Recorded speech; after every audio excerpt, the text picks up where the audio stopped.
Aujourd'hui, je vais t'apprendre à créer une stratégie business gagnante. Je vais surtout t'apprendre à créer ta stratégie ou tes stratégies business gagnantes. Pour cela, on va prendre de la hauteur. On va aller sur vraiment des questions de fond que tout entrepreneur peut faire. C'est d'ailleurs ça qui est chouette, c'est que quel que soit ton business, eh bien, ce que je vais te dire là va pouvoir t'aider. Mais on reste quand même sur le business de la connaissance. Je suis Nico Pen et je te souhaite la bienvenue. Et dans tous ces podcasts que tu suis avec moi, je vais t'apprendre à transformer tes connaissances en or et à créer un empire. Et donc, pour cela, eh bien, il convient de garder le cap et d'aller dans la bonne direction. En parlant de bonne direction, eh bien, la bonne direction, c'est aussi de parler de ce podcast puisque ça m'aide énormément.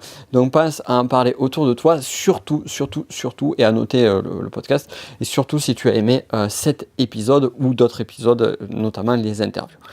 Donc, pour aborder le sujet d'aujourd'hui, eh bien, je vais te raconter tout simplement quelque chose de très simple. C'est que le conseil que je vais te donner là, c'est un conseil que j'ai appliqué, que je suis en train d'appliquer parce que je n'ai pas tout à fait fini, pour être tout à fait honnête avec toi, que je suis en train d'appliquer en ce moment sur une redéfinition de stratégie. Alors, ce qu'il faut savoir, c'est que j'aime bien, et je le fais, on va dire, de façon régulière, alors je vais parler de fréquence juste après, j'aime bien remettre à plat un petit peu les choses.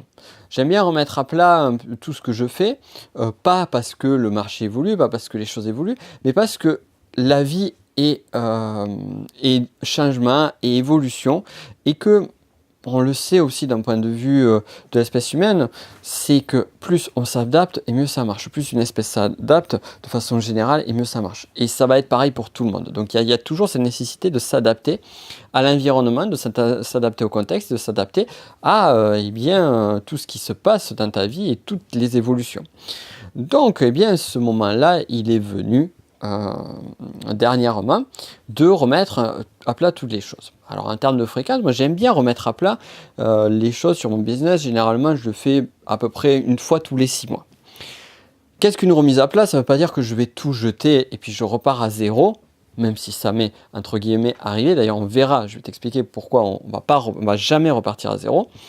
Mais c'est surtout un moment de calme, un moment de détente, un moment de plaisir aussi pour moi, parce que j'adore la stratégie, pour vraiment redéfinir le cap à suivre dans les prochains mois, et un cap à suivre qui va être toujours lié sur un objectif long terme. Donc voilà ce que j'ai fait, et ce que je suis encore en train de faire. Là, j'ai quasiment fini. Et donc, cette méthodologie-là, je la fais depuis de nombreuses années et au fur et à mesure du temps, je la fais évoluer. Et c'est ça qui est chouette, c'est que plus j'avance dans mon activité entrepreneuriale, plus j'avance dans mon évolution, et mieux j'arrive à savoir, mieux j'arrive à cerner ce qui marche de ce qui ne marche pas. Par exemple, alors là on va justement en venir aux difficultés que tu peux avoir. Tu peux avoir des stratégies, il m'est arrivé de faire cette erreur-là, qui sont court-termistes. Une stratégie court-termiste, c'est quoi? C'est une stratégie que tu vas mettre en place et tu dis ça, bon ben là en ce moment il faut que j'ai plus de personnes qui me suivent, il faut que j'ai plus de prospects, là en ce moment il faut que je fasse plus de chiffre d'affaires, donc je vais faire ça et ça. La stratégie court-termiste peut être sympa, peut marcher, sauf que c'est court-termiste. Et souvent, ce qui se passe, c'est que sur une stratégie court-termiste, une des grosses difficultés, une des grosses erreurs que je vois régulièrement, c'est qu'on va faire un focus souvent sur le moyen et pas sur le résultat. Le grand classique d'une stratégie court-termiste, c'est quel est le réseau social que je dois utiliser pour développer mon activité? Alors, c'est une bonne question. Je ne dis pas que c'est une mauvaise question. Je dis juste que c'est une question aussi qui n'est pas une question haute. Une question haute, c'est quoi? C'est une question qui va être une réflexion qui va être sur la vision globale de ton business, sur la pérennité de ton business. Si tu te poses cette question-là à un instant T donné, c'est plus qu'est-ce qui marche pas, qu'est-ce que je dois faire concrètement, factuellement. Donc ça, c'est la partie court-termiste. Du coup, on va arriver à une autre façon de faire qui est long-termiste. C'est-à-dire que je vais définir, plutôt que de me focaliser par exemple sur savoir quels sont les réseaux sociaux que je vais utiliser, ben, tu vas te dire, bon mais c'est quoi le grand but que je veux atteindre, c'est quoi le grand rêve? Et tu peux te dire, ah ouais, je veux arriver ça, je veux avoir tel target avec mon activité dans 3 ans ou dans 5 ans. C'est très bien, c'est génial. Et tu peux avoir des ambitions très fortes. Tu peux te dire, par exemple, eh bien, là, je suis en train d'écrire un bouquin, je veux arriver à vendre 10 000 exemplaires de mon livre. Sauf que, donc ça, c'est un très bon but, un très bon objectif, sauf que, eh bien, si tu n'atteins pas ce but-là à court terme, eh bien, tu vas être vite démoralisé. Et parfois aussi, le fait d'avoir ce but long terme, et c'est lié, eh bien, ça te fait perdre la réalité avec ce que tu dois faire au quotidien. C'est-à-dire que le but va être tellement énorme, tellement grand, que sur ce que tu fais, eh bien, ça ne va pas, tu ne vas pas pouvoir l'atteindre. Donc, voilà les problématiques que tu vas trouver. Alors, ok. Donc, on voit que le court-termiste, ça ne passe pas. On voit que le long-termiste, ça ne passe pas. Enfin, il y a des difficultés aussi, il y a des blocages. Qu'est-ce qu'on va faire alors? Qu'est-ce qu'on va faire? Eh bien, on va arriver à mixer les deux. C'est-à-dire que c'est toujours, quand on part en extrême, on part de l'autre, ça ne marche jamais parce qu'on est toujours trop sur les extrêmes. Et il convient de pouvoir rassembler de façon intelligente chaque chose. Et moi, ce vers quoi j'invite à t'amener, et là, écoute-moi bien, parce que c'est fondamental ce que je suis en train de te dire là. Là où j'invite à t'amener sur ton business, c'est à prendre conscience que tu as une nécessité à long terme, de définition à long terme du là où tu veux aller, la destination, mais, ou plutôt, et tu as aussi une nécessité à court terme de savoir quels sont les moyens qui vont te permettre d'arriver à ta destination. On prend Christophe Colomb. Christophe Colomb voulait aller aux Indes. Bon, il a découvert autre chose, il s'est planté, mais bon, finalement, c'était pas si mal que ça, puisqu'il a été le précurseur de plein de bonnes choses. Certains diront qu'il a trouvé un nouveau continent, d'autres historiens diront ceci, cela, mais bon. Bref, il a eu un énorme impact sur l'humanité. Et en fait, il avait un objectif long terme, qu'il n'a pas forcément atteint, finalement. Il a réussi à prouver quelque chose, il a réussi à conforter quelque chose, mais il n'a pas forcément atteint son objectif long terme. Par contre, celui qu'il a atteint est juste énorme. Mais il avait quand même cet objectif-là. Il avait quand même le point final vers lequel il souhaitait arriver. Ok. Au-delà de ça, il a le point final vers lequel il souhaitait arriver, mais il a quand même pris le temps de définir le moyen. Comment allait-il arriver?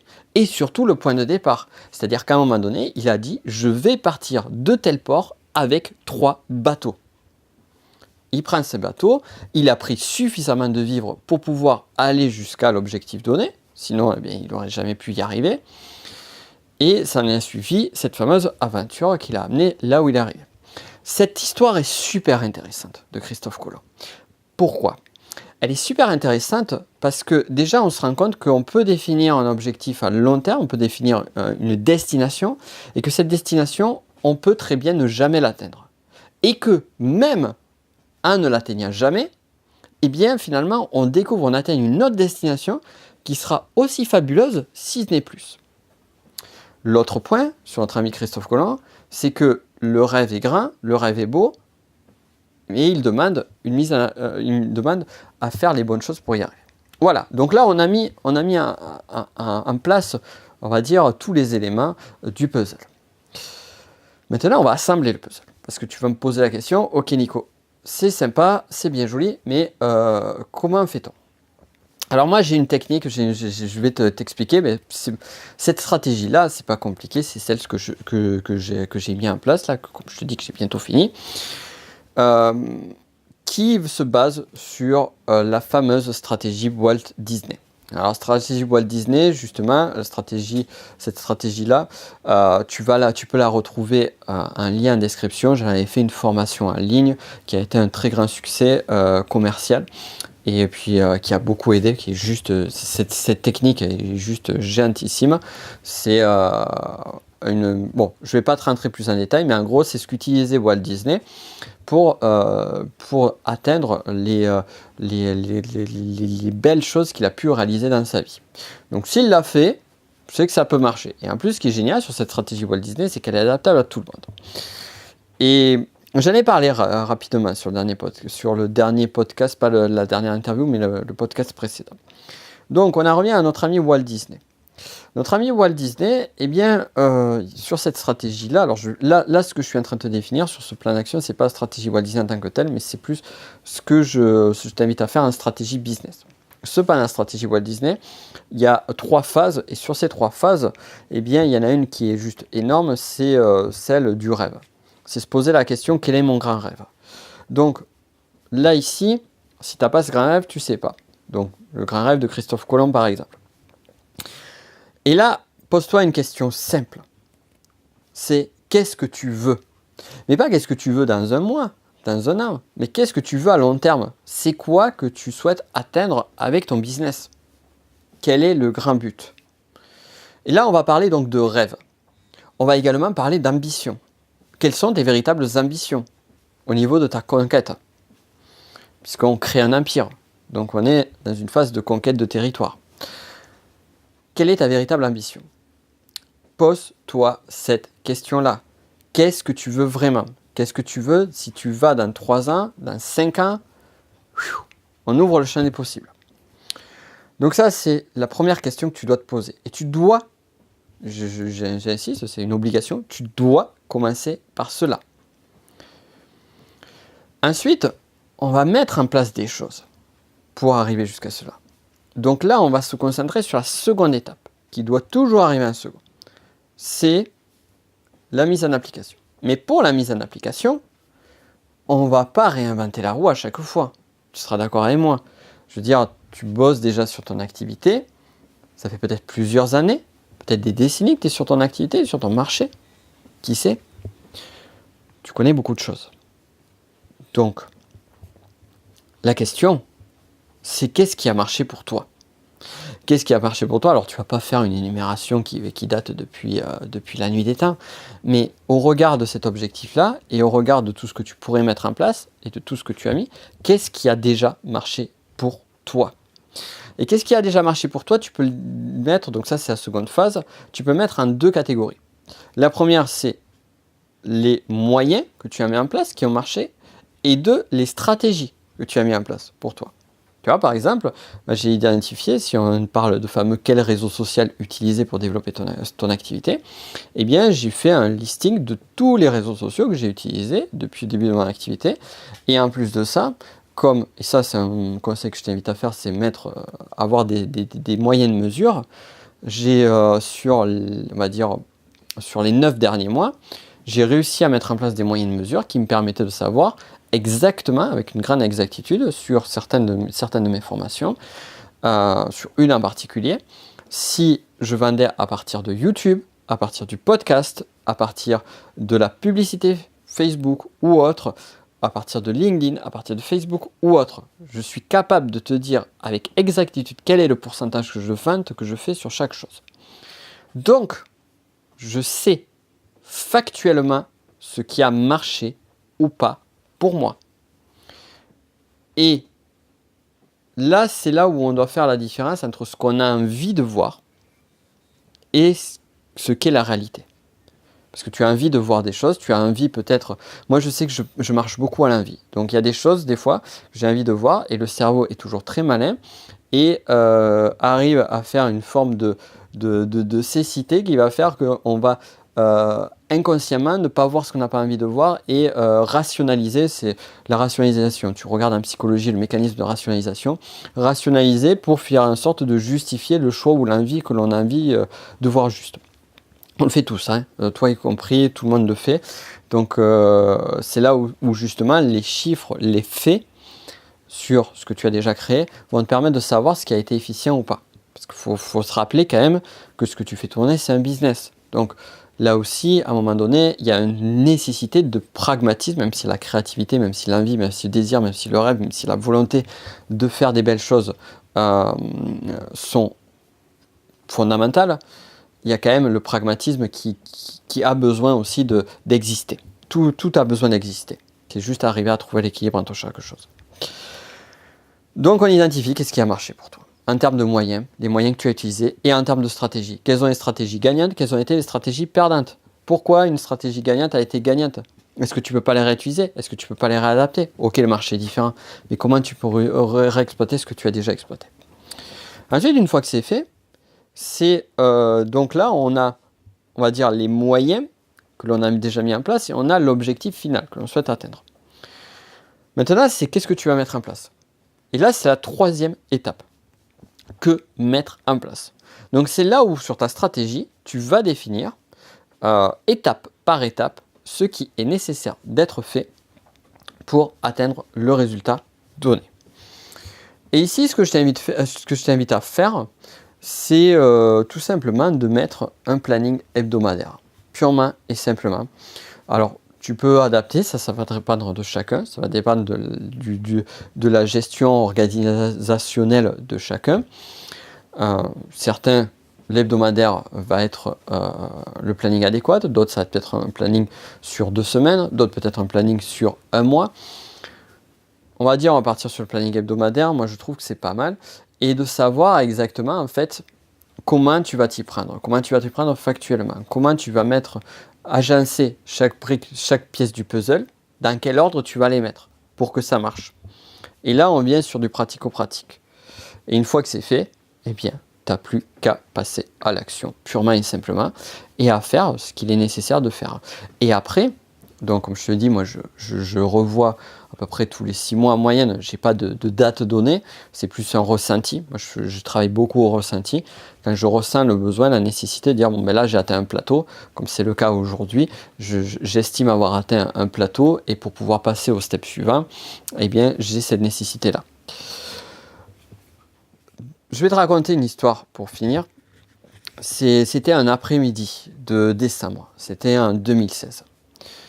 Je prends un carnet, je prends un stylo et je pars me poser un café l'après-midi sans mon ordinateur.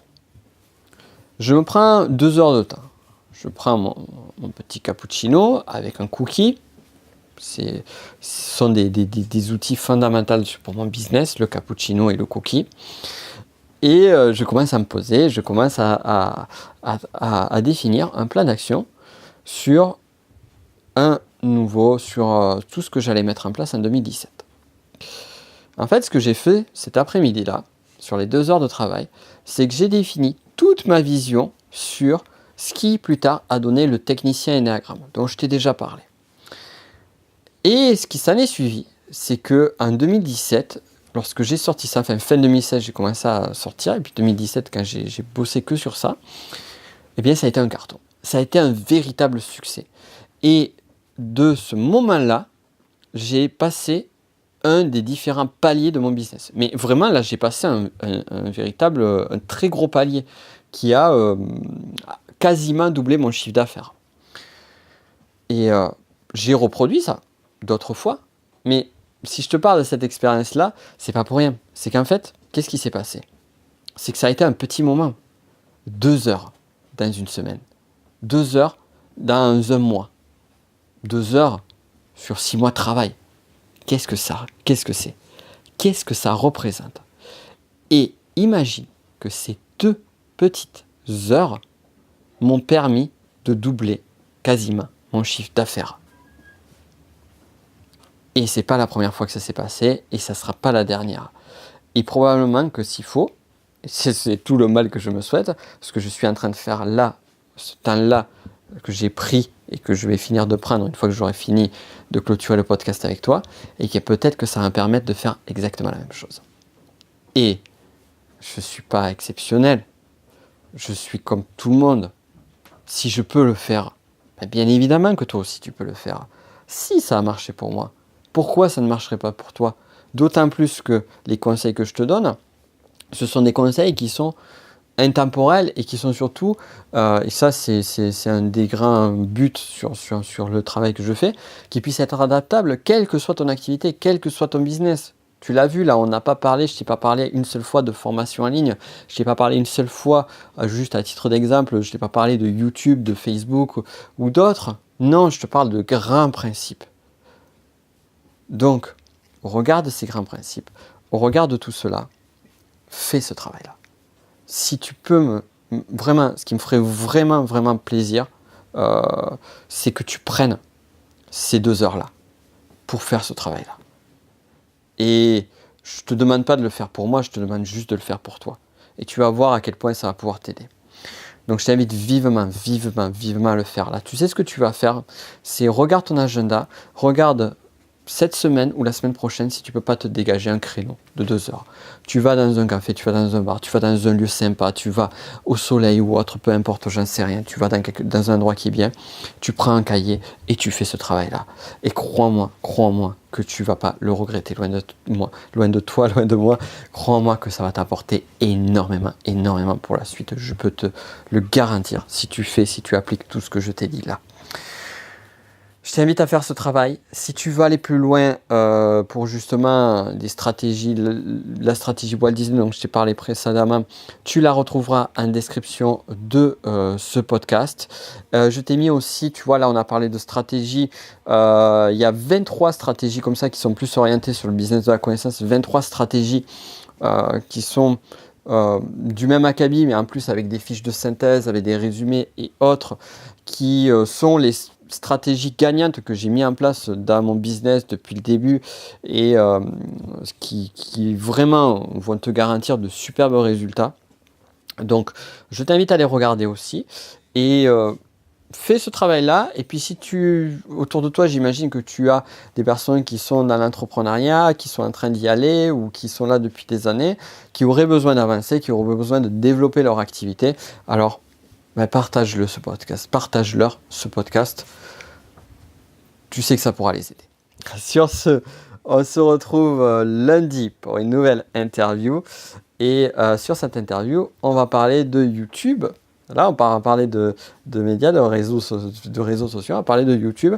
Et j'ai interviewé une fille qui est juste géniale, Belinda, qui vit de YouTube et qui vit uniquement de YouTube. Donc ça, et pas avec de la pub et pas avec des millions d'abonnés, loin de là. Donc c'est super intéressant. D'ailleurs, tu as une autre interview que j'ai faite lundi sur Johan qui a plus de 500 000 abonnés sur sa chaîne YouTube.